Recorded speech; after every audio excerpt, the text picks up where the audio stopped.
Legend Saravana ஸ்டோர்ஸின் Akshaya Tritiya offer. சவரனுக்கு ரூபாய் 1000 தள்ளுபடி. மே 12 வரை. 67 கோடியில் புதிதாக ஈரோடு அரசு பல்நோக்கு மருத்துவமனை திறக்கப்பட்டும் போதிய மருத்துவர்களும் மருத்துவ பணியாளர்களும் இல்லை என நோயாளிகள் குற்றம் சாட்டியுள்ளனர். ஈரோடு அரசு தலைமை மருத்துவமனைக்கு மாவட்டத்தின் பல்வேறு பகுதிகளிலிருந்து நோயாளிகள் சிகிச்சைக்காக வருகின்றனர். இந்த நிலையில் கேன்சர் உள்ளிட்ட பல்வேறு பிரச்சினைகளுக்காக வரும் நோயாளிகளுக்கு உரிய சிகிச்சை அளிக்காமல் மருத்துவர்கள் மற்றும் செவிலியர்கள் அலைக்கழிப்பதாக நோயாளிகள் குற்றம் சாட்டுகின்றனர். போதிய மருத்துவர்கள் இல்லாததால் உரிய சிகிச்சை பெற முடியாத நிலையில் மருத்துவமனை தரம் தாழ்ந்துள்ளதாக பொதுமக்கள் தெரிவித்துள்ளனர். ரொம்ப அலக்கரிக்கிறாங்க. நாங்களே பேஷண்ட்டுக்கு கூட இருக்கிற அட்டெண்டன்ட் நம்ம பேஷண்ட்டை தானே பார்த்துக்க முடியும். தொட்டது 90 எல்லா வேலையுமே அட்டெண்டன்ட்கிட்டயே இவங்க பண்ணணும்னு நினைக்கிறாங்க. அப்படியே இவங்க கிட்ட ஒரு விஷயத்துக்காக போனோம்னா என்னமோ நாயை மதிக்கிற மாதிரி மதிக்கிறாங்க. ஒரு பொதுமக்கள் ஒரு பப்ளிக்கோ, அதாவது என்னன்னா ஒரு சாதாரண மனிதர்களுக்கு முறையான ட்ரீட்மெண்ட் கிடையாது. இருக்கப்பட்டவங்க கோடீஸ்வரம்லாம் ஏதோ பல ஹாஸ்பிட்டலில் போய் பார்க்குறாங்க. இல்லாத ஏழைப்பாளைக்கு தான் நம்ம ட்ரீட்மெண்ட்டுக்கு வரோம். இவங்க ட்ரீட்மெண்ட் பண்ணுறது ஒரு முன்னாடியில் இருந்தாலுமே அவங்க நடந்துக்கிறது பார்த்தீங்கன்னா மிகப்பெரிய ஒரு மன உளைச்சலை ஏற்படுத்துது. வேலூர் மாவட்டம் குடியாத்தம் மற்றும் அதன் சுற்றுவட்டார பகுதிகளில் 2வது நாளாக கனமழை பெய்ததால் பொதுமக்கள் மகிழ்ச்சியடைந்தனர். கடந்த சில நாட்களாக வெயில் சுட்டெரித்து வந்த நிலையில் அனல் காற்றும் வீசியதால் பொதுமக்கள் கடும் அவதியடைந்தனர்.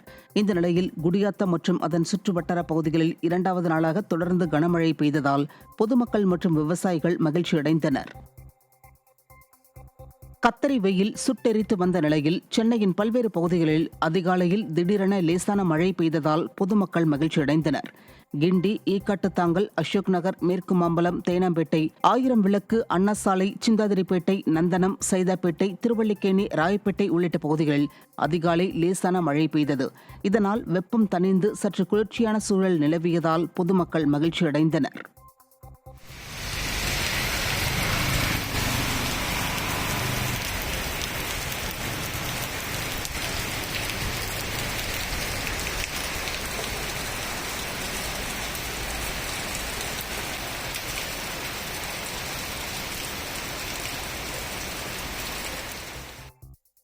கள்ளக்குறிச்சி மாவட்டம் திருக்கோவிலூரில் அதிகாலையில் கனமழை பெய்ததால் பொதுமக்கள் மகிழ்ச்சியடைந்தனர்.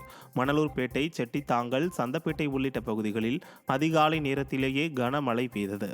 வெப்பம் தணிந்து குளிர்ச்சியான சூழல் நிலவியதால் பொதுமக்கள் மற்றும் விவசாயிகள் மகிழ்ச்சி அடைந்தனர்.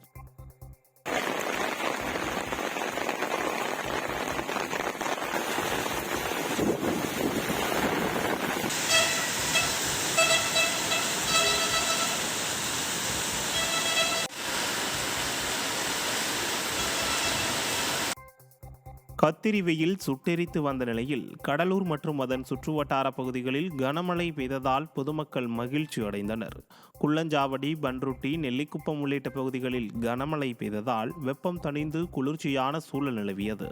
இதனால் பொதுமக்கள் மற்றும் விவசாயிகள் மகிழ்ச்சி அடைந்தனர்.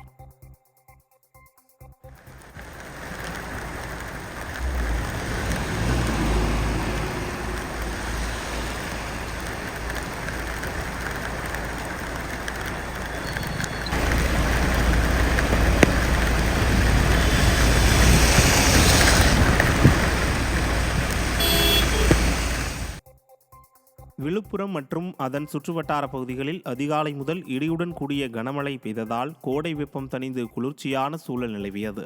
கடந்த சில நாட்களாக கத்திரி வெயில் வாட்டி வதைத்து வந்த நிலையில் கோலியனூர், கண்டாச்சிபுரம், முண்டியம்பாக்கம் உள்ளிட்ட பகுதிகளில் திடீரென கனமழை பெய்ததால் பொதுமக்கள் மற்றும் விவசாயிகள் மகிழ்ச்சி அடைந்தனர். சுமார் 2 மணி நேரத்திற்கும் மேலாக பெய்த கனமழையால் தாழ்வான பகுதிகளில் மழைநீர் பெருக்கெடுத்து ஓடியது.